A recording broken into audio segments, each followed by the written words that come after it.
آماده باشیم برای روز محشر، روزی که خلایق گرد هم می آیند، انس و جن و فرشته همه جمع می شوند. یوم یقوم الناس لرب العالمین، اون روزی که همه خلایق و بندگان خدا در پیشگاه احکم الحاکمین و رب العالمین جمع می شوند.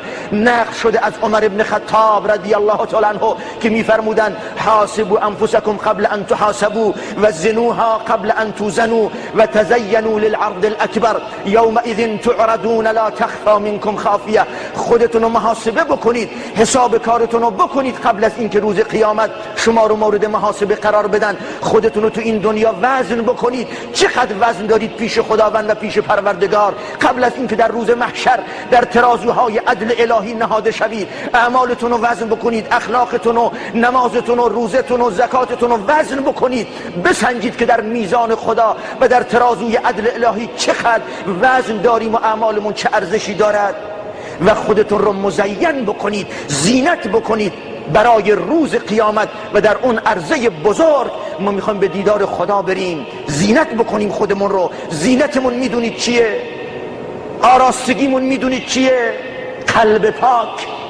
یوم لا ینفع مال ولا بنون الا من اتى الله بقلب سلیم. قلبی که میتپد به خاطر خدا، محبت خدا و ترس از خدا و خوف خدا، توکل بر الله، امید به رحمت الله. قلبی که پاک است از بغض و کینه و حقد و حسد و کبر و خودبینی. صاحب این دل در روز قیامت سربلند است. خودمون آراسته بکنیم با جامعه تقوا و ترس از خدا و خدا رو در نظر گرفتن. یومئذ تعرضون لا تخفى منکم خافیه. همین آیه برامون بسه. در روز قیامت عرضه می شوید اونجایی که هیچی نیست جز زمین محشر، نه سایه‌ای، نه ساختمانی، نه پول، نه پارتی، لباسی هم بر تنمون نیست. خلایق در ابتدا وقتی از قبرها بیرون میان لخت مادر زاین، حتی لباسی هم بر تنت نیست. تنها چیزی که میبینید اعمالته.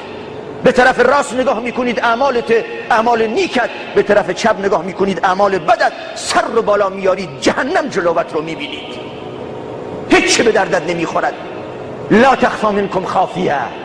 در این دنیا اگر اسرار داریم، اگر در خلوت ها گناه میکنیم، اگر در رو میبندیم، اگر میگیم شب است، اگر میگیم کسی ما رو نمیبیند، اگر خدا رو در نظر نمیگیریم، در روز محشر دیگه هیچی نیست. نه پرده ایست، نه دری است، نه دیواری است. کجا انسان خودش رو قایم میکند؟ خداوندی که یعلم خائنة الاعین و ما تخفی الصدور است. خداوندی که همه چیز رو، حتی اگر به گوشه چشم به نامحرم نگاه بکنید، بغل دستید نفهمه، الله میفهمد. اونچه که در سینه ها جا داده اید، اونچه که در دلت بود کسی نمیفهمید، خدا میداند.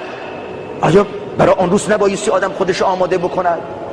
آیا نبایستی در روز محشر و در پیشگاه رب العالمین رو سفید باشیم؟ خودمون آماده بکنیم عزیزان. دنیا سریع میگذرد، گول و فریب نخوریم.